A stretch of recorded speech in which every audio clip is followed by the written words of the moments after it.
Hello मेरे प्यारे बच्चा पार्टी। तो आज हम लोग देखेंगे केमिकल बॉन्डिंग में एक इम्पोर्टेंट टॉपिक और एक बहुत ही ज़्यादा खतरनाक टॉपिक जो कि क्या होता है, मॉलिक्यूलर ऑर्बिटल थ्योरी होता है। यहाँ पे हम लोग अच्छे से इसको समझेंगे। तो पहला पॉइंट इसका क्या है, देखो तो VBT do not explain the paramagnetic behaviour of O2 molecules. ठीक है ना। तो O2 का जो पैरामैग्नेटिक बिहेवियर होता है उसको VBT valence bond theory explain नहीं कर पाता है। मतलब VBT के अकॉर्डिंग जो O2 होता है वो कैसा होता है, डायमैग्नेटिक नेचर का होता है। लेकिन जो रियल होता है उसमें तुम्हारा O2 क्या होता है, पैरामैग्नेटिक नेचर का होता है। ठीक है ना। तो इसको MOT एक्सप्लेन करता है। तो यहाँ पे अब हम लोग देखेंगे कि मॉलिक्यूलर ऑर्बिटल क्या होता है। एटॉमिक ऑर्बिटल के बारे में तो आपको पहले से पता होगा। अब हम लोग देखेंगे मॉलिक्यूलर ऑर्बिटल। तो मॉलिक्यूलर ऑर्बिटल क्या होता है, तो ये देखो, the atomic orbital lose their identity during molecule formation and form new orbital known as molecular orbital. Atomic orbital क्या करता है, अपना आइडेंटिटी लूज करता है ड्यूरिंग मॉलिक्यूलर फॉर्मेशन। ठीक है ना, मॉलिक्यूल फॉर्मेशन, और क्या क्या एक नया ऑर्बिटल बनाता है जिसको क्या बोलेंगे, मॉलिक्यूलर ऑर्बिटल बोलेंगे। अब इसका कुछ देखो, मॉलिक्यूलर ऑर्बिटल का कुछ कैरेक्टरिस्टिक्स देखेंगे हम लोग। तो यहाँ पे सबसे पहला पॉइंट है कि molecular orbitals are formed by overlapping of atomic orbital of same energy. Molecular orbital जो होता है वो एटॉमिक ऑर्बिटल से ही बनता है, लेकिन सेम एनर्जी होना चाहिए।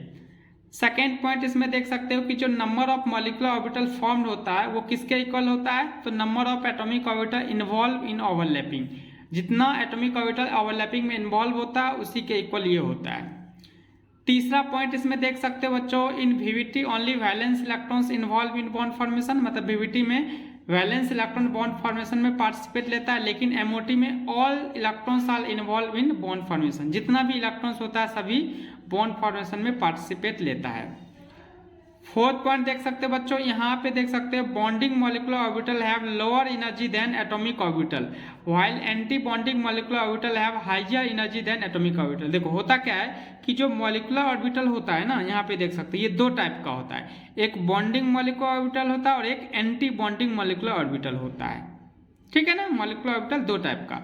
अब देखो बॉन्डिंग मॉलिक्यूलर ऑर्बिटल का जो एनर्जी होगा वो एटॉमिक ऑर्बिटल से तो कम होगा, लेकिन एंटी बॉन्डिंग मॉलिक्यूलर ऑर्बिटल का जो एनर्जी होगा वो एटॉमिक ऑर्बिटल से क्या होगा, ज्यादा होगा। ये बात आपको ध्यान रखना, ये इंपॉर्टेंट भी है। ठीक है ना। अब देखो मॉलिक्यूलर ऑर्बिटल जो होता है, molecular orbital are defined as 3D space, 3 dimensional space in a molecule at which probability of finding electrons are maximum. जैसे एटॉमिक ऑर्बिटल में होता है कि probability of finding electrons maximum होता है, उसी तरीके से मॉलिक्यूलर ऑर्बिटल भी एक 3D स्पेस ही होता है। ठीक है ना, मॉलिक्यूल में जहां पे इलेक्ट्रॉन मिलने का चांस क्या हो, ज्यादा हो, जस्ट लाइक एटॉमिक ऑर्बिटल। अब 6 नंबर पे बच्चों देख सकते हो, ऑल रूल्स, जैसे कि आप जानते हो कि एटॉमिक स्ट्रक्चर में बाउ principle, Hund's rule, Pauli's exclusion principle. ठीक है ना, तो सभी रूल यहाँ पे वैलिड है, are valid in filling of electrons in molecular orbital. ठीक है ना, मॉलिक्यूलर ऑर्बिटल में जब इलेक्ट्रॉन्स का फिलिंग करोगे तो सभी रूल वैलिड यहाँ पे होगा।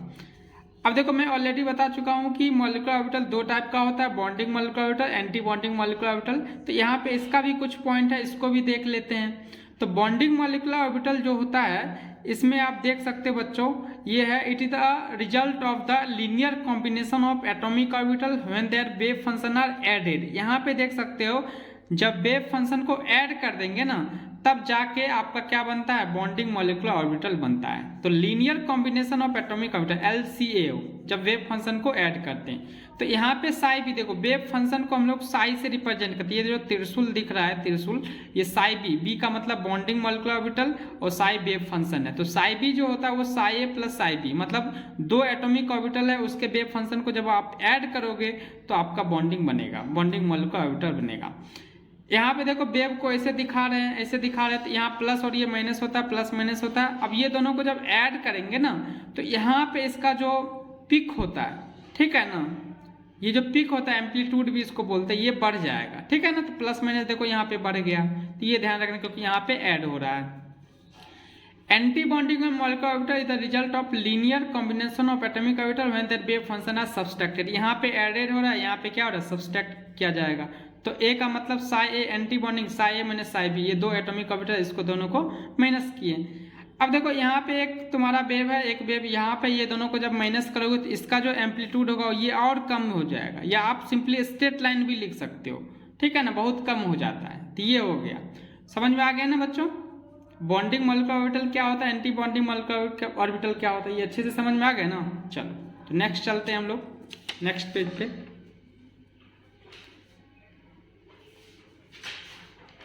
अब यहाँ पे देख सकते हो बच्चों, मैं आपके लिए नेक्स्ट पेज लाया हूँ। यहाँ पे देख सकते हो जो एटॉमिक ऑर्बिटल्स होता है उसको किससे रिप्रेजेंट किया जाता है, तो sp-d-f से रिप्रेजेंट किया जाता है। ये एटॉमिक स्ट्रक्चर में पढ़े होंगे। s में तो एक ही होता है, p में 3 होता है, x y z, d में 5 होता है, x y y z z x x square y square d z square, f में कम्प्लेक्स शेप होता है, इसका नहीं पढ़ते हैं।